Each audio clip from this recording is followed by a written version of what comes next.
എന്തായാലും മലയാളിയായ മുൻ മേജർ ജനറൽ എം ഇന്ദ്രപാൽ നേതൃത്വത്തിലുള്ള ഡ്രോൺ പരിശോധനയാണ് ഇന്ന് നടന്നത്. അവിടെ വലിയ നിർണായകമായ വിവരങ്ങൾ അതിൽ ലഭിക്കുകയും ചെയ്തു. എന്നാൽ ഗംഗാവാലി പുഴയിൽ ലോറിയുടെ ക്യാബിന്റെ സ്ഥാനം സ്ഥിരീകരിക്കാൻ കഴിഞ്ഞിട്ടില്ല. ശക്തമായ അടിയൊഴുക്ക് കാരണം പുഴയിൽ ഇറങ്ങാനുള്ള മുങ്ങൽ വിദഗ്ധരുടെ നീക്കം പരാജയപ്പെടുകയായിരുന്നു. ഇതോടെ പരിശോധനയുടെ അടുത്ത ഘട്ടം അനിശ്ചിതത്വത്തിലായി.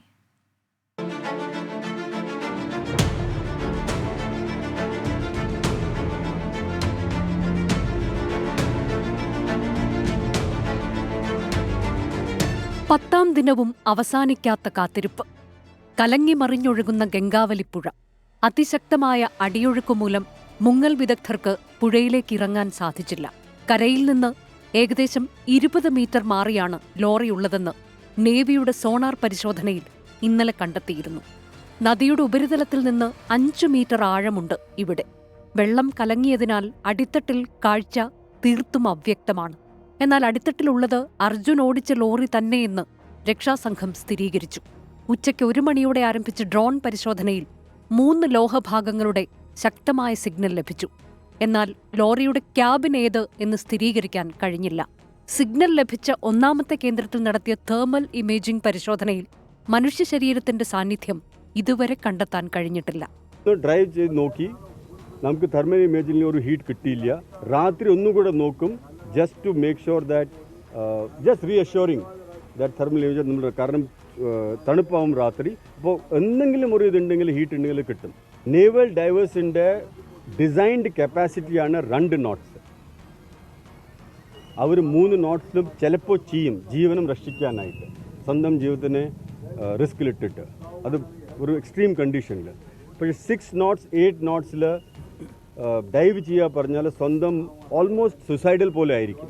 അതേസമയം ശക്തമായ കാറ്റിനെ തുടർന്ന് ഡ്രോൺ സ്റ്റേഷൻ പ്രവർത്തിപ്പിക്കാൻ കഴിയാത്ത സാഹചര്യമാണ് നിലവിലുള്ളത്. ഗംഗാവലി പുഴയിൽ അടിയൊഴുക്ക് ശക്തമായത് രക്ഷാപ്രവർത്തനത്തിന് കടുത്ത വെല്ലുവിളിയാണ്. 3 knots വരെയാണ് നാവികസേനയുടെ ഡൈവർമാർക്ക് മുങ്ങിത്തപ്പാൻ കഴിയുക. എന്നാൽ നിലവിൽ പുഴയിൽ 6 മുതൽ 8 knots ആണ് അടിയൊഴുക്ക്. അതിൽ ഡൈവർമാരെ ഇറക്കുക ആത്മഹത്യാപരമാണെന്ന് രക്ഷാദൌത്യ സംഘം പറയുന്നു. Last we got, but as I told you that one is truck, one is that pole, and I am thinking that one more that gas tanker cabin also may be there. That they will tonight they will work on that and they will come to know and they will give us a exact picture to the district administration and police department. ലോറിയുടെ ക്യാബിന്റെ സ്ഥാനം മനസ്സിലാക്കിയാൽ അതിൽ അർജുൻ ഉണ്ടോ എന്ന് മുങ്ങൽ വിദഗ്ധർ പരിശോധിക്കും. ഇത് സാധ്യമായില്ലെങ്കിൽ നാളെ ലോറി ഉയർത്തി പരിശോധിക്കും. എല്ലാ രീതിയിലുമുള്ള തെരച്ചിൽ തുടരുമെന്നും കണ്ടെത്തിയ 3 കേന്ദ്രങ്ങളിലും തെരച്ചിൽ ഊർജിതമാക്കാനാണ് തീരുമാനമെന്നും MK രാഘവൻ MP. എന്നാൽ അത് സംബന്ധിച്ച് ഡിസ്ട്രിക്ട് കലക്ടർ നാളെ തീരുമാനം അറിയിക്കും. തുടർന്ന് MLA സൂചിപ്പിച്ച പോലെ തുടർന്ന് അങ്ങോട്ട് എല്ലാ രീതിയിലുമുള്ള അന്വേഷണം, പരിശോധന, സെർച്ചിങ് എല്ലാം തുടർന്ന് നടത്തും എന്നാണ് ഇന്നിവിടെ പറഞ്ഞിട്ടുള്ളത്. അപകട സമയത്ത് അർജുൻ വഴിയോരത്തെ ഹോട്ടലിൽ ഉണ്ടായിരുന്നതായി സംശയമുണ്ടെന്ന് കാർവാർ SP M നാരായണ 24നോട് പ്രതികരിച്ചു. After this landslide, he may parked the vehicle there, came out, and as eyewitnesses, somebody just it is revealing of the investigation. The people who are there, we doesn't know it Arjun or somebody, came to same spot as where the tea shop is existed.